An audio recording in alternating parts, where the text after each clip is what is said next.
আজকে আমাদের বাড়ির সামনে কত বড় হাতি! এবার আর সামনে যায়নি। গতবার আমাকে হিংসুটে বলেছিল।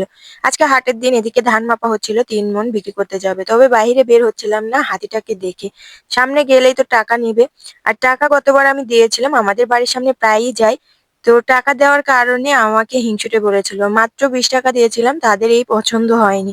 আজকে আবারও অনেকদিন পরে দেখছি এই তো বাড়ির সামনে কত বড় হাতি। এই ভ্যানওয়ালার কাছ থেকে কিছু টাকা নিল। গতবার তো আমাকে হিংসুটে বলেছিল তাই আজকে ভয়েই ছিলাম। তো ভাবলাম যে সামনে যাব না। আমি এই তো পিছন তাদের সামনে যাচ্ছিলাম। মানে তাদের পিছন যাচ্ছিলাম। তবে আর যাওয়া হলো না কারণ আজকে হাটের দিন ধান নিয়ে চলে যাবে।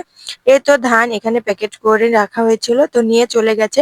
আজকে বাড়িতে বাজার নেই, হাট আসলে তারপরে আমাকে বিকেলে রান্না করতে হবে।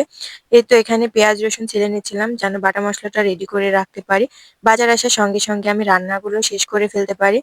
তো আজকের মতো এই পর্যন্ত। দেখা হচ্ছে নেক্সট ব্লগে। আল্লাহ হাফেজ।